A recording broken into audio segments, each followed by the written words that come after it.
Right, good morning everyone.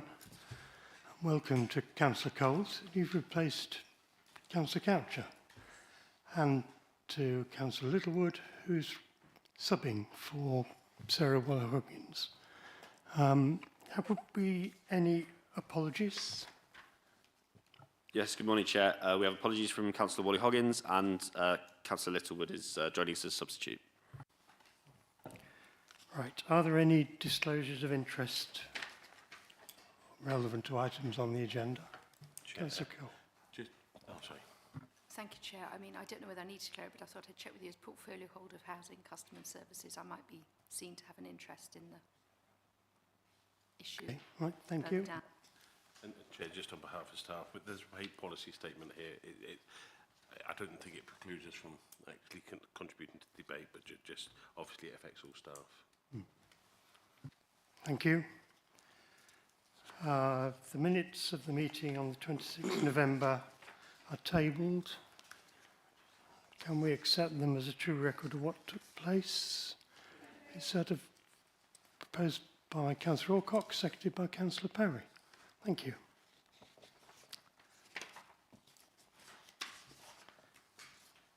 So, can we move on to the pay policy statement, please?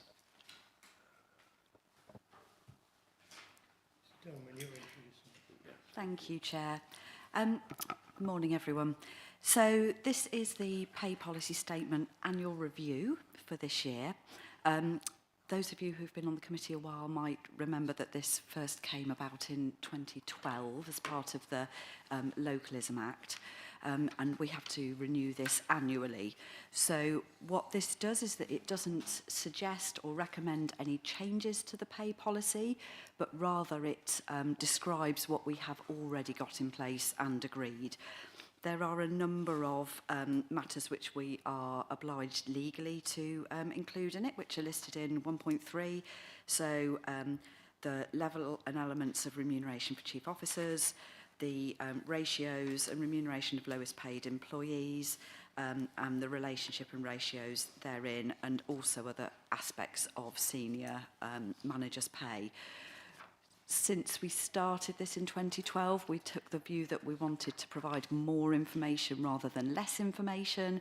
So what you'll see in the statement is a very comprehensive representation of our pay policies across the piece. As I say, there are no significant changes to that this year. The changes made are to update references to years, to update pension contributions, and to update numbers of staff in different categories, but there are no actual material changes to the pay policy itself. And equally, if I just refer you to paragraph 1.6, which is the pay multiples, those have either gone up or down by 0.1, so very, very minor change as we've had slight moves across the organisation. So I'm happy to take any questions. Any questions or comments? Councillor Littlewood? Sorry, Malcolm, can you use your mic? Yeah. Join my club. Yeah, just a quick one for clarification, and please forgive me if of ignorance. This is my first meeting here. That I'm looking at 1.6.1. I'm looking at the dates there. Are they really 2024? Through you, Chair. Thank you, Councillor Littlewood. You have spotted my hopefully only one error in missing a date of all the dates. Thank you. Yes, that should be February 25, and the payroll data was the 1st of Jan 25. You are correct. Apologies to the committee. That caused me considerable time going round about 8 o'clock last night when I first got these papers to actually work out if I was reading it correctly. My apologies. Any other comments, questions? Chair, just say, this absolutely reflects what we do as a local authority at the moment. Obviously, we're awaiting news about local government review and devolution, and there may be other issues that we have to bring back to the committee in relation to terms and conditions during the coming year, which would have then an implication for future iterations of the pay policy statement. But as of today, this absolutely reflects what we do as an organisation. Thank you. So the recommendation is that the pay policy statement attached be adopted for the period 25-26 and is a recommendation to the council, and it's taken as part of the budget process at the budget meeting. Proposed Councillor Juned, seconded Councillor Coles as first hand. So Sold the lady that all those in favour, please show. Thank you very much indeed. Thank you. I'm not aware of any urgent business, so we'll move to the... Would you mind if I just raise something under urgent business? Just a question, please, if that's all right. yes, Is it your discretion, Chair? It's up to you. ask the question, yep. Thank you.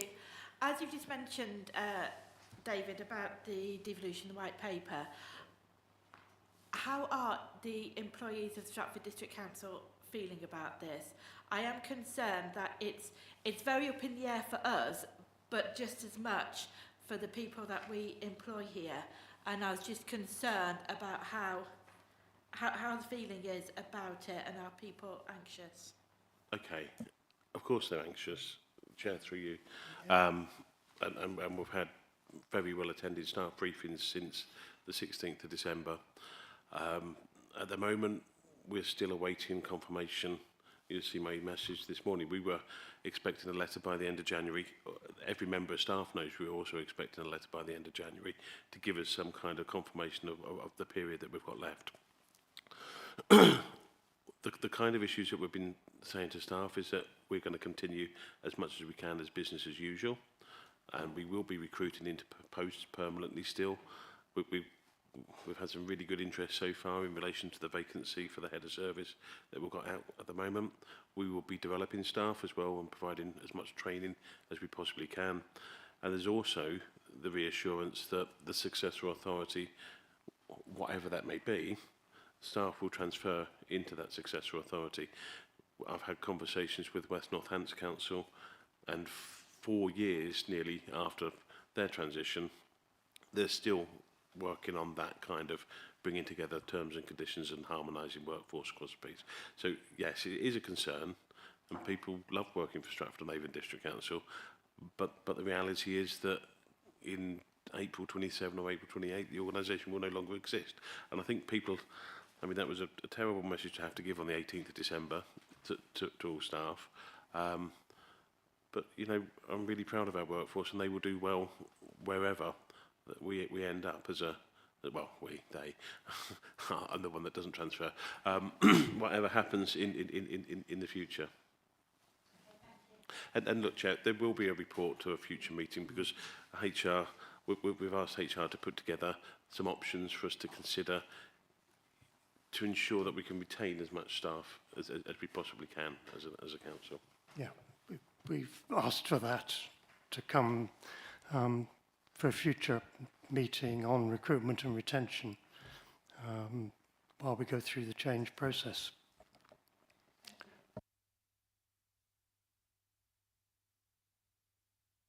We'll now move on to the move to private session.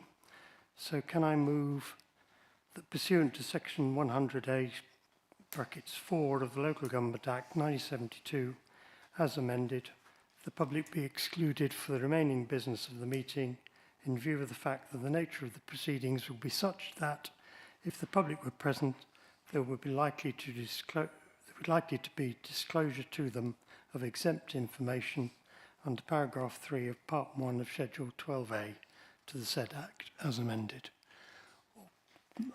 Proposer, Councillor Juned, Councillor Alcock seconded. All those in favour, please show. Thank you. So can we... The feed to be cut. Are we off? Okay, can we move on to the project team posts